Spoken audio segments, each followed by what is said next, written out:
এবার যেন প্রতিবাদী সব আর্জেন্টাইন খেলোয়াড় সবাই একত্রে প্রতিবাদ করলো সেই ফাউলের বিপক্ষে।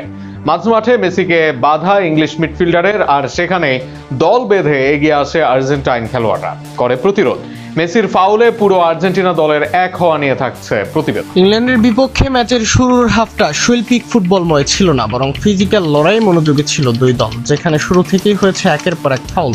দুই দলই চেয়েছে অন্যের রিদমকে প্রতিহত করতে। শুরুর হাফে দুই দল মিলে 18 ফাউল, কারণ কেন্দ্রবিন্দুতে থাকা খেলোয়াড়ের নাম লিওনেল মেসি। ম্যাচের 37 মিনিটে ঘটে এমন ঘটনা, ডিবক্সের বাইরে থেকে ফ্রি কিক পায় ইংল্যান্ড, সেখান থেকে গোলের চেষ্টা করেন জন স্টোন, তবে স্টোনকে গোল বঞ্চিত করেন এমিলিয়ানো মার্টিনেজ। এরপর ফিরতি গোলে কাউন্টারের দিকে যায় আর্জেন্টিনা, সেখানেই বল পান লিওনেল মেসি। প্রথমে ফুলব্যাক স্পেন্স থামানোর চেষ্টা করেন মেসিকে, তবে সেখানে ঠিকমতো থামাতে পারেননি তিনি।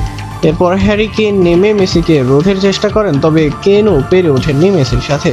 শেষ পর্যন্ত মিডফিল্ডার অ্যান্ডারসন এসে ফাউল করেন মেসিকে, আর সেখানেই পড়ে যান এলিমটেন। এরপরই যেন মাঝ মাঠে বসে খেলোয়াড়দের মেলা। দুই পক্ষের খেলোয়াড়রা এগিয়ে আসেন মাঝ মাঠে, মেসির করা ফাউলে এগিয়ে আসেন এনজো ম্যাকঅ্যালিস্টার মার্টিনেজরা। সেখানে ইংল্যান্ডের বিপক্ষে প্রতিবাদ করেন তারা, ইংলিশদের বিপক্ষে প্রতিবাদের দেয়াল হয়ে দাঁড়ান তারা। এরপর মুখোমুখি অবস্থান নেন থ্রি লায়ন্সের বিপক্ষে।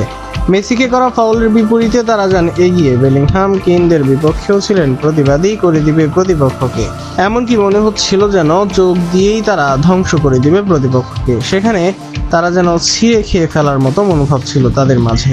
এর আগের ম্যাচে পারাদেসের ফাউলের পাশে দাঁড়ান লিওনেল মেসি, রেফারির সাথে নিজে এসে কথা বলেন, দলের হয়ে এগিয়ে আসেন।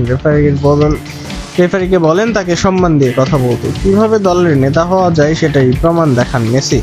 এবার দলের অন্যরা মেসির জন্য এগিয়ে এলো তার পাশে, তারা দেখালেন নেতার জন্য কিভাবে লড়াই করতে হয়। তুমুল ফাউলের মাঝেও একজনের ফাউল তাই একসাথে করেছে পুরো দলকে, তাই তিনি লিওনেল আন্দ্রেস মেসি।